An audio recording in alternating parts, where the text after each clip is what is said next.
प्रस्तुत है क्षेत्रीय समाचार एकांश का कोविड-19 पर विशेष कार्यक्रम। नमस्कार श्रोताओं, आपके साथ मैं पंकज सनवाल खुलबे। श्रोताओं, देश में कोविड महामारी से स्वस्थ होने की दर 85% से अधिक हो गई है।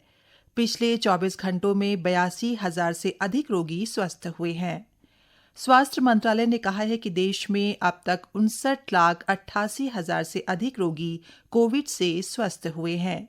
स्वस्थ होने की दर में लगातार बढ़ोतरी से रोगियों की वास्तविक संख्या को निम्न स्तर पर बनाए रखने में मदद मिली है और ये कोरोना से संक्रमित मामलों के 12.65% के बराबर हो गई है। इस समय देश भर में कोविड का इलाज करा रहे रोगियों की संख्या 8,83,000 है। श्रोताओं, वहीं प्रदेश में कोरोना संक्रमित नए मरीजों के मिलने की दर घटी है। कल शाम जारी स्वास्थ्य बुलेटिन के अनुसार राज्य में शनिवार को 462 नए मरीज मिले हैं। राज्य में अब कोरोना संक्रमितों की कुल संख्या 54,525 हो गई है, जिनमें से 46,186 मरीज स्वस्थ होकर घरों को जा चुके हैं। श्रोताओं, कोरोना वायरस संक्रमण से बचने के लिए हम सभी को एहतियाती उपायों का पालन करना है। श्रोताओं, पद्म भूषण डॉक्टर अनिल प्रकाश जोशी ने भी कोविड संबंधी दिशा निर्देशों के पालन पर जोर दिया है। मैं पूरे प्रदेशवासियों को ये उनके संज्ञान में लाना चाहता हूँ कि अनलॉक को मात्र ये मान कर न चलें, बल्कि हम स्वतंत्र हो गए कोरोना से। आज भी कोरोना किसी न किसी रूप में हमारे चारों तरफ है।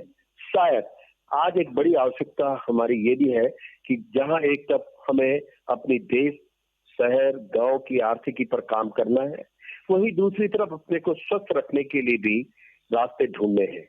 आज ये अनलॉक ये मानकर चलिए कि आप अभी भी किसी न किसी रूप में कहीं प्रभावित हैं और इसका लिए शायद हमें अब एक नए सिरे से भी सोचना होगा कि हम उन तमाम परिस्थितियों पर कि जो हमें सुझाई गई हैं, हम उन तमाम एहतियातों को बरतते हुए, एक दूरी बनाते हुए हम अपने कार्यों को करें। शायद इसी में सर्वहित है और हमारा व्यक्तिगत हित भी है।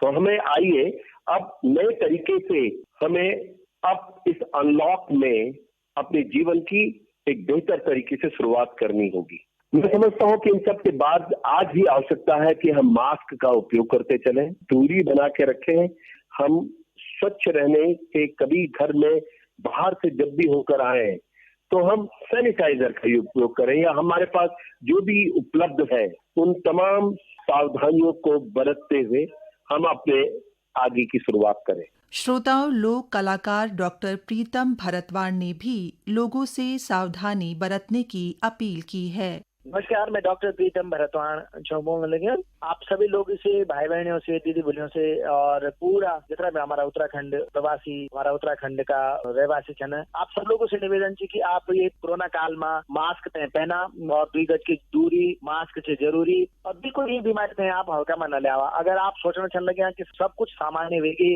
यातायात सामान्य वेगी, शॉपिंग मॉल बाजार खुल में बैठ गए और आप कुछ नहीं थे, तो ये आप भूल छन करने लगे। यह बीमारी अभी समाप्त नहीं हुए, बल्कि आप देखने चल लगे कि अभी भी केस बहुत तीव्र गति से जन होने लगे। तो ये का वास्ता हम सजग रहने की बहुत आवश्यकता है और यह बीमारी तमाम डॉक्टर, तमाम एक्सपर्ट बार बार ये बात जन बोलने लगे। ये बीमारी को पता नहीं चल दो और जब बहुत स्थिति अचानक भीतर खराब हो जाने तब फिर बहुत मुश्किल हो जाने और आप देखने चल लगे कि बहुत अशुभ समाचार जन होने, बहुत लोग कोरोना का काल में रह नहीं जाने, मृत्यु हुई। बहुत ही सावधानी से रहने की आवश्यकता है और बिल्कुल जब तक कोई आवश्यक न हो तो घर से बाहर निकलने की जरूरत ही नहीं थी, बिल्कुल नहीं। और बाहर जावा तो बहुत दूरी बने के रखा, अपना हाथ सैनिटाइज करा, साबुन से हाथ धोआ। ये आपसे निवेदन करना चाहूँ, जीवन च तो जहान च।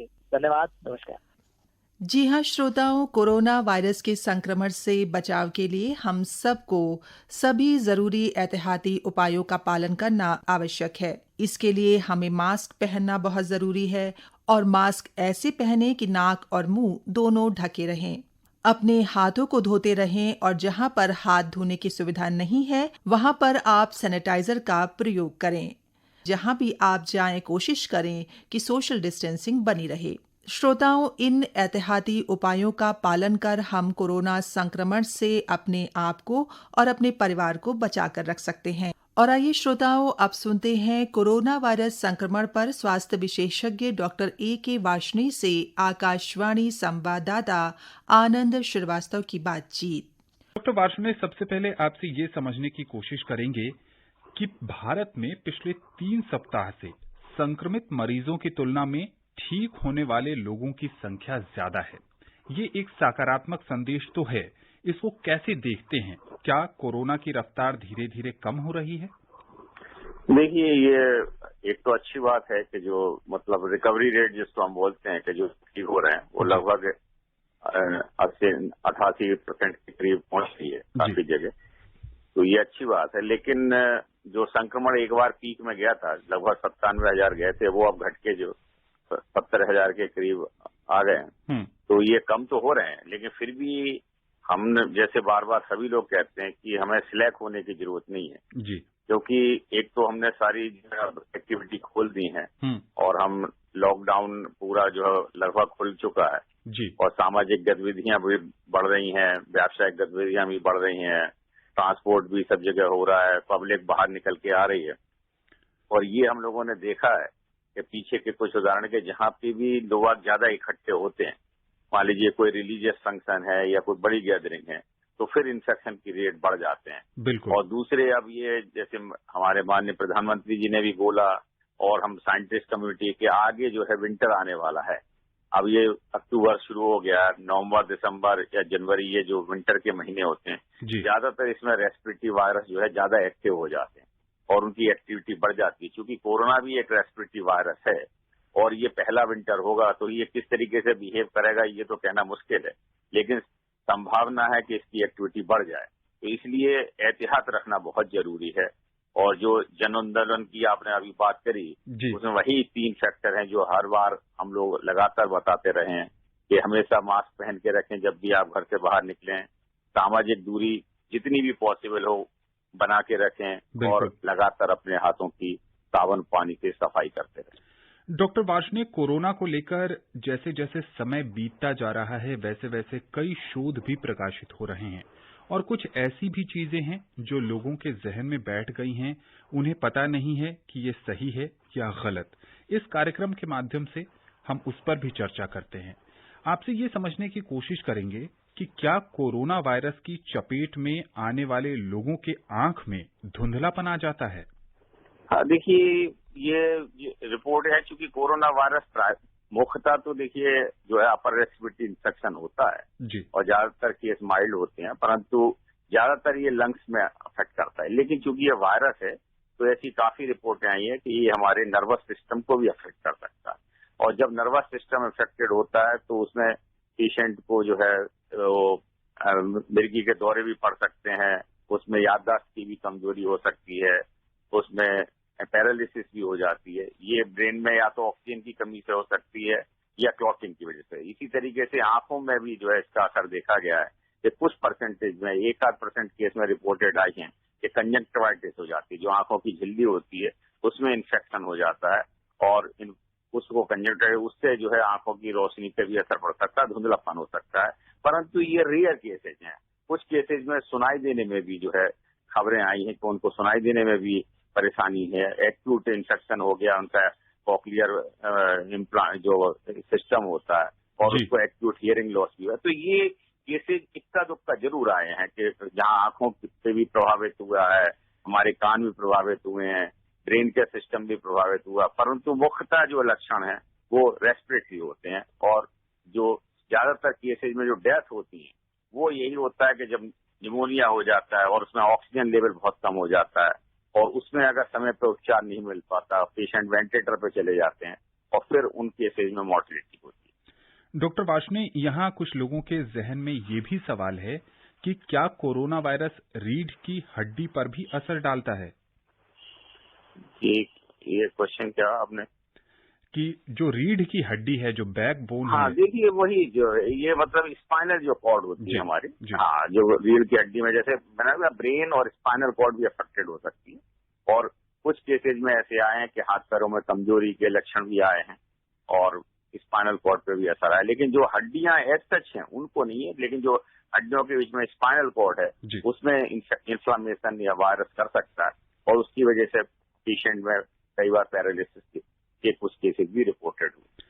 डॉक्टर वार्ष्णेय, बहुत सारे मरीजों में लक्षण ही नहीं हैं और बहुत से ऐसे भी लोग हैं जिनमें बहुत हल्के लक्षण हैं, लेकिन एक शोध के नतीजे ये बताते हैं कि अगर आपको हल्का कोरोना संक्रमण है तो आप महीनों इससे बीमार रह सकते हैं। क्या कहेंगे आप इस पर? हाँ, देखिए काफी केसेज ऐसा देखे गए हैं कि जो माइल्ड केसेज होते हैं जी, जिसमें या तो ये सिम्टोमेटिक होते हैं या बहुत ही माइल्ड इन्फेक्शन होता है शुरू में, बाद में लेकिन ये है कि जो ज्यादातर स्वस्थ व्यक्ति हैं उनमें तो लक्षण बहुत देर तक नहीं रहते, परंतु जो व्यक्ति पहले से जो है सांस की बीमारियों से प्रभावित है, जिनमें अस्थमा की बीमारी है, सीओपीडी की बीमारी है, या जो लोग ओबीज होते हैं जिसमें सांस लेने में लंग्स के फंक्शन वैसे भी पुअर होते हैं, ऐसे लोगों में लंग्स के लक्षण जो है काफी लंबे समय तक रह सकते हैं। उनको खांसी वगैरह ज्यादा लंबे समय तक रह सकती है, सांस लेने में परेशानी ज्यादा है, क्योंकि माइल्ड डिजीज भी कई बार उनकी लंग में फाइब्रोसिस कर देती है और चूंकि उनके पहले भी लंग के फंक्शन कमजोर हैं तो उसमें जब ये दोबारा लंग का और इन्फ्लामेशन होता है तो वो लंबे समय तक चलता रहता है। तो ऐसे केसेज कुछ जरूर रिपोर्टेड हुए हैं और अगर इस तरीके के मरीजों को जरूरी है कि वो दोबारा अगर उनके लंबे समय तक हैं तो वो अपने डॉक्टर के पास जाएं और फिर से उनके लंग फंक्शन टेस्ट करके अगर आवश्यक दवाएं हैं तो वो दी जा सकती हैं या बढ़ाई जा सकती है। डॉक्टर वार्ष्णेय, कोरोना के इलाज में कई तरह की दवाइयों का इस्तेमाल हो रहा है और रोज नए नए प्रयोग भी हो रहे हैं। यहाँ बहुत सारे श्रोताओं के जहन में ये भी एक प्रश्न है और कई सारे मीडिया माध्यमों से इस पर जानकारी दी गई है कि कैंसर की दवा भी कोरोना के इलाज में कारगर है। क्या कहेंगे आप इस पर?